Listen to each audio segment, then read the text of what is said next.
গুপ্তাঙ্গের লোম 40 দিন না কাটলে তার ইবাদত কবুল হবে কি? কবুতরের বিষ্ঠা কাপড়ে লাগলে নাপাক হবে কিনা? অভিভাবকদের মতামত ছাড়া চরিত্র রক্ষা করার জন্য বিয়ে জায়েজ আছে কিনা? নামাজের পর তাসবিহ ও তাহলিল পাঠ করার সময় ওযু জরুরি কিনা? রোগের জন্য তাবিজ ব্যবহার করা জায়েজ হবে কিনা? টয়লেটে ইস্তেগফার বা জিকির কোনটা পড়া যায় মনে মনে?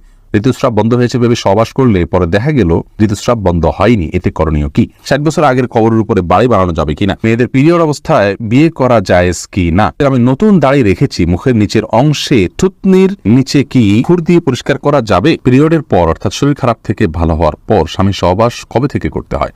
প্রস্রাবের জন্য ঢিলা কুলুক বা টিস্যু নিয়ে 40 কদম হাঁটার বিধান কি সহিহ? নামাজরত অবস্থায় যদি মেয়েদের সাদা স্রাব বের হয় তখন কি ওযু ভেঙে যায়? অনবরত বের হলে করণীয় কি? আমার বোনের সংসারে অশান্তি ছিল, তাই ছাড়াছাড়ি হয়ে গেছে, কিন্তু কাগজে কলমে লেনদেন হয়েছে, কিন্তু ছেলে মুখে তালাক বলেনি। এই তালাক বা ছাড়াছাড়ি সঠিক হয়েছে কিনা? হিন্দু অর্থাৎ হিন্দুর সাথে প্রেমের সম্পর্ক জড়ালে ইসলাম শরীয়তে শাস্ত্রের বিধান কি আছে? SKMD ফরিদ জানতে চেয়েছেন কবুতরের বিষ্ঠা কাপড়ে লাগলে নাপাক হবে কিনা? কবুতরের বিষ্ঠা এটা অল্প স্বল্প যদি কাপড়ে লাগে তাহলে এটা নাপাক হবে না। এরপরে রায়হান আলী জানতে চেয়েছেন নামাজের পর তাসবিহ ও তাহলিল পাঠ করার সময় ওযু জরুরি কিনা? না, তাসবিহ তাহলিল পাঠের সময় ওযু না থাকলেও চলবে, কোনো অসুবিধা নেই। মাসুমা শারমিন জানতে চেয়েছেন টয়লেটে ইস্তেগফার বা জিকির কোনটা পড়া যায় মনে মনে? টয়লেটে মনে মনে আপনি যে কোনো কিছু করতে পারেন, অসুবিধা নেই। মনের নিয়ন্ত্রণ তো আল্লাহ রাব্বুল আলামিন করেন নাই। মুখে কোনো জিকির, সেটা ইস্তেগফার হোক অন্য কোনো জিকির হোক, এগুলো মুখে উচ্চারণ করবেন না, মনে মনে হতে পারে, কোনো অসুবিধা নেই। লাতিফা লাইজু আপনি জানতে চেয়েছেন মেয়েদের পিরিয়ড অবস্থায় বিয়ে করা জায়েজ কি না? বিয়ে হতে পারে, বিয়ে হতে কোনো অসুবিধা নেই পিরিয়ড অবস্থায়, কিন্তু স্বামী সহবাস করা জায়েজ হবে না। বিয়ের আগে অনুষ্ঠানটা হলো ওই সময় কোনো অসুবিধা নেই, কিন্তু সুস্থ হওয়া পর্যন্ত সহবাস করা যাবে না। এমডি কাউসার জানতে চেয়েছেন 60 বছর আগের কবরের উপরে বাড়ি বানানো যাবে কিনা? যদি অনেক পুরাতন কবর হয়ে যায় এবং সেখানে এক্সটেনশন করে বাড়ি নির্মাণ করার প্রয়োজন হয়, আর যদি কবরস্থান না হয় তাহলে সেক্ষেত্রে ওই কবরের ধ্বংসাবশেষকে অন্যত্র কবরস্থানে তুলে নিয়ে আপনি সেখানে বাড়ি বানাতে পারেন, কোনো অসুবিধা নেই। রায়হানা আক্তার আপনি জানতে চেয়েছেন পিরিয়ডের পর অর্থাৎ শরীর খারাপ থেকে ভালো হওয়ার পর স্বামী সহবাস কবে থেকে করতে হয়? অর্থাৎ ফরজ গোসলের পর নামাজ শুরু করার পরে কি এটা করতে হবে? না, নামাজ শুরু করার পর করতে হবে এমন কোনো কথা নেই। গোসল হয়ে গেছে, ফরজ গোসল হয়ে গেছে, তাহলে আপনি পবিত্র হয়ে গেছেন, এখন স্বামী সহবাস আপনি করতে পারবেন। রুম্পা আপনি জানতে চেয়েছেন নামাজরত অবস্থায় যদি মেয়েদের সাদা স্রাব বের হয় তখন কি ওযু ভেঙে যায়? অনবরত বের হলে করণীয় কি? জি হ্যাঁ, সাদা স্রাব বের হলে ওযু ভেঙে যাবে, কিন্তু এটা যদি অনবরত পড়তেই থাকে, 5টা মিনিটও সময় গ্যাপ না থাকে, পুরো সালাতের ফুল সময়টা ধরে যেতে থাকে একটু একটু করে, তাহলে সেক্ষেত্রে আপনাকে প্রত্যেক ওয়াক্তের জন্য ওযু করে সালাত আদায় করতে হবে। এরপরে ওযু করার পর যদি বের হয় কোনো অসুবিধা নেই, কিন্তু ওই ওয়াক্ত পর্যন্ত ওই ওযু দিয়ে আপনি সালাত আদায় করতে পারবেন। আকবর হোসেন জানতে চেয়েছেন আমার বোনের সংসারে অশান্তি ছিল, তাই ছাড়াছাড়ি হয়ে গেছে, কিন্তু কাগজে কলমে লেনদেন হয়েছে, কিন্তু ছেলে মুখে তালাক বলেনি। এই তালাক বা ছাড়াছাড়ি সঠিক হয়েছে কিনা? আপনার বোনের সংসারে অশান্তি ছিল তাই ছাড়াছাড়ি হয়েছে, কাগজে কলমে লেনদেন হয়েছে, কিন্তু ছেলে মুখে তালাক বলেনি। ভাই আকবর হোসেন, প্রথম কথা হলো কাগজে কলমে কি লেখা হয়েছে? যদি কাগজে তিনি লিখিতভাবে ডিভোর্স দিয়ে থাকেন এবং তিনি সেখানে স্বাক্ষর করে থাকেন, ওটা পড়ে জেনে, তাহলে সেক্ষেত্রে তালাক হয়ে যাবে মুখে কিছু না বললেও। লিখিতভাবে তালাক দিলেও তালাক হয় মুখের উচ্চারণ ছাড়া, কিন্তু তিনি কি লেখা আছে সেখানে জানতে হবে। কথার কথা উকিল কি লিখেছে জানেনও না তিনি, বা তার কর্তৃপক্ষ, তারা পরিবারের লোকজন তালাকের কাগজপত্র রেডি করেছেন, তাকে শুধু বাধ্য করেছে সিগনেচার করতে, তিনি জানেন না কি লেখা আছে, তাহলে তালাক হবে না এরকম হলে। আর যদি তিনি জানেন কি লেখা ছিল, ওইটা পড়ে তিনি সিগনেচার করেছেন, তাহলে তাতে তালাক হয়ে যাবে। রাহি শাহী আপনি আইডি থেকে জানতে চেয়েছেন প্রস্রাবের জন্য ঢিলা কুলুক বা টিস্যু নিয়ে 40 কদম হাঁটার বিধান কি সহিহ? না, 40 কদম পেশাবের পরে ঢিলা কুলুক ধরে আপনার হাঁটতে হবে, এরকম কোনো কথা কোরআন হাদিসের কোথাও বলা হয়নি। এবং এই বিষয়টি মানুষের সামনে যখন হাঁটাহাঁটি করা হয়, জিনিসটা দৃষ্টিকটুও। অতএব কারোর যদি পেশাবের ধারা বন্ধ হতে একটু সময় লাগে, তাহলে তিনি টয়লেটে ওয়াশরুমে অপেক্ষা করবেন এবং সেখানে তার যদি উঠবস করা লাগে করবেন, কিন্তু মানুষের সামনে নিজের আপনার লজ্জাস্থানে হাত দিয়ে হাঁটাহাঁটি করা দৃষ্টিকটু, এতে কোনো সন্দেহ নেই, এবং এরকম কথা করা দেশে কোথাও বলা হয়নি। প্রিন্স রাফিন আপনি জানতে চেয়েছেন পড়ে যাওয়া চুল বিক্রি করলে গুনাহ হবে কি না? যে চুলগুলো পড়ে গেছে সেগুলো বিক্রি করলে গুনাহ হবে, কারণ হলো মানুষের শরীরের কোনো অংশ বিক্রি করা জায়েজ নাই। আল্লাহ রাব্বুল আলামিন আমাদেরকে আমাদের শরীরের কোনো অংশকে বিক্রি করার অধিকার দেননি, কারণ এগুলো সবগুলোর মালিকানা আল্লাহ তাআলা, আমাদেরকে শুধু ইউজ করতে দেওয়া হয়েছে, আমরা এগুলো বিক্রি করতে পারি না। রুবেল মাহমুদ আপনি জানতে চেয়েছেন আমি নতুন দাড়ি রেখেছি, মুখের নিচের অংশে থুতনির নিচে কি খুর দিয়ে পরিষ্কার করা যাবে? ভাই রুবেল, আপনি নতুন দাড়ি রেখেছেন, সেজন্য প্রথমে আপনাকে মোবারকবাদ জানাচ্ছি। আল্লাহ রাব্বুল আলামিন আপনাকে পূর্ণ একটি আমল, এটার উপরে অটল অবিচল থাকার তৌফিক দান করুন। বিশেষ করে আজকাল আমাদের যুবক ভাইদের জন্য এই আমলটা করানো বেশি কঠিন হয়ে যায়। মুখের নিচের যে অংশ, থুতনির নিচের অংশ, এটা খুর দিয়ে আপনি পরিষ্কার করা যাবে কিনা বলেছেন। এটা পরিষ্কার করার প্রয়োজন নেই, কিন্তু যদি গলায় থাকে এগুলো আপনি পরিষ্কার করতে পারেন, কারণ এগুলো দাড়ি নয়। কিন্তু এই থুতনির কিছুটা নিচে হলে এগুলো দাড়ি।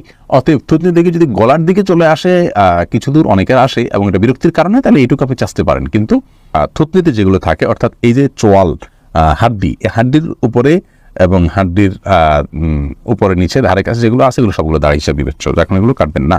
তাহনিয়া, আপনি জানতে চেয়েছেন ঋতুস্রাব বন্ধ হয়েছে ভেবে সহবাস করলে পরে দেখা গেল ঋতুস্রাব বন্ধ হয়নি, এতে করণীয় কি? দেখুন, হামিদ আল তাহানি ঋতুস্রাব বন্ধ হয়েছে ভেবে সহবাস করেছেন, পরে যদি দেখেছেন না আসলে বন্ধ হয়নি, তাহলে সেক্ষেত্রে ইস্তেগফার করুন যে ভুল হয়ে গেছে, ইনশাআল্লাহ এর কারণে গুনাহ হবে না। কিন্তু জেনে শুনে ঋতুস্রাবের মধ্যে সহবাস হলে সেক্ষেত্রে হাদিসে রাসূল আকরাম সাল্লাল্লাহু আলাইহি ওয়াসাল্লাম শিক্ষা দিয়েছেন কিছু সাদকা করবে যেন কাফারা হিসাবে, কিছু গরিব দুঃখীদেরকে যার সাধ্য অনুযায়ী, যার সাধ্য আছে অল্প তিনি অল্প 100-200 দিলেন, আর যার সাধ্য অনেক বেশি আছে তিনি বেশি দান করে দিবেন। এটার জন্য পরবর্তীর জন্য সাবধান হতে হবে যাতে নিজের ভুলের কারণে কোনো গুনাহে আমরা লিপ্ত না হয়ে যাই বা আমাদের দ্বারা ভুল কিছু না হয়। এরপরে সুইটি আহমদ, আপনি জানতে চেয়েছেন রোগের জন্য তাবিজ ব্যবহার করা জায়েজ হবে কিনা। রোগের জন্য তাবিজ ব্যবহার করা ইসলামী শরিয়ার শিক্ষা নয়, সুন্নাহ নয়। রাসূল আকরাম সাল্লাল্লাহু আলাইহি ওয়াসাল্লাম ঝাড়ফুঁকের শিক্ষা দিয়েছেন। শুধু বাচ্চারা যারা পড়তে পারে না তাদেরকে ঝাড়ফুঁক সবসময় করা যায় না, বা করেও নিয়মিত ঝাড়ফুঁক করা যায় না, তেলাওয়াত করা করতে পারে না, তারা এক্ষেত্রে তাদেরকে তাবিজ দেওয়া যায় কিনা কোরআন হাদিসের আয়াত দিয়ে, কোরআন আয়াত এবং হাদিসের দোয়া দিয়ে শুধুমাত্র, সেটাকে কোনো জায়েজ বলেছেন। কিন্তু রাসূল আকরাম সাল্লাল্লাহু আলাইহি ওয়াসাল্লাম কাউকে কখনো তাবিজ দেননি, দিতে বলেননি। তিনি যেটা বলেছেন ঝাড়ফুঁক করা নিজের জন্য, অন্যের জন্য। অতএব তেল পড়া, পানি পড়া বা বিভিন্ন আয়াত তেলাওয়াত করে ফুঁক দেওয়া, এটাই হলো মূল ট্রিটমেন্ট, সেটাতে আমাদের যাওয়া উচিত, সুন্নাহ সেটাই। সঞ্জিদা তামান্না জানতে চেয়েছেন অভিভাবকদের মতামত ছাড়া চরিত্র রক্ষা করার জন্য বিয়ে জায়েজ আছে কিনা। অনেক গুরুত্বপূর্ণ প্রশ্ন এবং এই প্রশ্নটা অনেকেই করে থাকেন। দেখুন, মেয়েদের বিয়া অভিভাবকের অনুমতি ছাড়া এটা জায়েজ আছে কিনা এ বিষয় নিয়ে বিস্তর মত পার্থক্য আছে। ইমাম আবু হানিফা রাহমাতুল্লাহর মতে প্রাপ্তবয়স্কা মেয়ে হলে তিনি নিজের বিয়ে নিজে করতে পারেন অভিভাবকের অনুমতি ছাড়া, যদি অন্য ইমামদের মতে এবং বেশিরভাগ ইমামদের মতে এটি জায়েজ নাই। তো এক্ষেত্রে একজন মেয়ে মানুষ তার পরিবারকে বোঝানোর চেষ্টা করবেন। পরিবার যদি এতই নাছোড়বান্দা হন, সবচেয়ে বড় কথা হলো যে আপনি নিজেকে অহেতুক যৌন বিষয়গুলোকে মানুষের মধ্যে সেগুলোর প্রতি আগ্রহী করে তোলে, এরকম কাজ থেকে নিজেকে দূরে রাখা উচিত। আজকাল দেখা যায় যে ছেলে মেয়েরা একে অন্যকে একান্তে কথা বলে, চ্যাট করে, এরপরে নিজেদের আর ঠিক রাখতে পারে না, তখন বলে আমাদের এখন বিয়ে করবো কিনা। আপনি ওই পথে যেই তো আপনি নিজের ধ্বংস ডেকে এনেছেন, যার কারণে আপনি যদি ইসলামের শরিয়া অনুযায়ী চলে থাকেন তাহলে সেক্ষেত্রে এই প্রশ্ন আপনার আসবেই না যে এটা ছাড়া চরিত্র রক্ষা করা যাচ্ছে না। কেন চরিত্র রক্ষা করা যাবে না? আপনি পুরুষ থেকে নিরাপদ দূরত্বে থাকবেন, তার সাথে কোন পুরুষদের সাথে কোনো প্রয়োজন ছাড়া আপনি যোগাযোগ রাখবেন না, এবং পর্দার যে বিধিবিধানগুলো আছে, আপনার সব মানে কণ্ঠের হেফাজত, আপনার সৌন্দর্যের হেফাজত, তাদের সাথে পুরুষদের সাথে মেলামেশার বিষয়ে যে শর্তগুলো আছে সেই সবগুলো যদি মেনে চলেন তাহলে তো আপনার প্রশ্ন আসারই কথা নয়। এটা হলো প্রথম কথা। দ্বিতীয় কথা হলো যে যদি কোনো কারণে আপনি ইসলামের বিধিবিধানগুলো লঙ্ঘন করার কারণে এখন আপনি আসলে বিপদে পড়ে গেছেন, তাহলে সেক্ষেত্রে আপনি এখন নিজেকে দূরে সরে আনার চেষ্টা করবেন। এটা দ্বিতীয় বিষয়।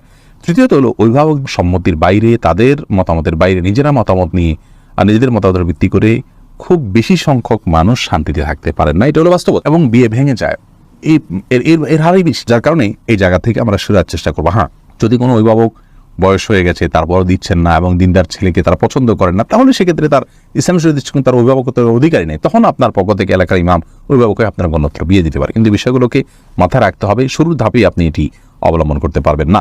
আব্দুর রাজ্জাক বিন সিরাজ জানতে চেয়েছেন গুপ্ত অঙ্গের লোম 40 দিন না কাটলে তার ইবাদত কবুল হবে কি। গুপ্ত অঙ্গের লোম বা অবাঞ্ছিত যে সমস্ত পশম আছে এই পশমগুলো 40 দিনের বেশি না কেটে থাকা গুনাহের কথা কোন হাদিসে এ বিষয়ে কড়াকড়ি রয়েছে। আর কে হীরা, আপনি জানতে চেয়েছেন একজন মুসলিম অমুসলিমের হিন্দু অর্থাৎ হিন্দুর সাথে প্রেমের সম্পর্ক জড়ালে ইসলাম শরীয়তে শাস্ত্রের বিধান কি আছে। দেখুন, একজন মুসলিমের সাথেই প্রেমের সম্পর্কে জড়াতে পারে না। প্রেম বলতে আমরা বুঝি আজকাল বিবাহ বহির্ভূত নারী পুরুষের সম্পর্ক। এই সম্পর্ক, এই ভালো লাগা, এটা সব ভালো লাগাকে যদি আমরা বৈধতা দিই তাহলে সেক্ষেত্রে আর পৃথিবী তার আপন অবস্থাতে শৃঙ্খলায় থাকবে না, বরং নিজের চাওয়া পাওয়াকে কন্ট্রোল করা, নিয়ন্ত্রণ করা, এটাই ইসলাম আমাদেরকে শিক্ষা দেয়। বিধায় একজন মুসলিম পুরুষ যেখানে একজন মুসলিম নারীর সাথে প্রেম করা, বিবাহ বহির্ভূত সম্পর্ক করা জায়েজ নাই, সেখানে একজন অমুসলিমের সাথে করার প্রশ্নই ওঠে না, কারণ সেটি গুনাহ তো হবেই, সেই সাথে আপনার এটা যদি তাদেরকে বিবাহ পর্যন্ত নিয়ে যায় তাহলে এটা হারাম হবে, কারণ তার সাথে বিবাহ করা জায়েজ নাই যতক্ষণ ইমান না আনেন। বিধায় যদি তিনি ইমান আনেন তাহলে ইমান আনার পরে তাকে সরাসরি বিয়ে করবেন, কিন্তু বিবাহ বহির্ভূত প্রেম এটি জায়েজ নয়। এটি প্রতারণা এবং ভোগ ছাড়ার কিছু নেই। এখানে কোনো সামাজিক কমিটমেন্ট থাকে না, এটা অনাচারের অন্তর্ভুক্ত।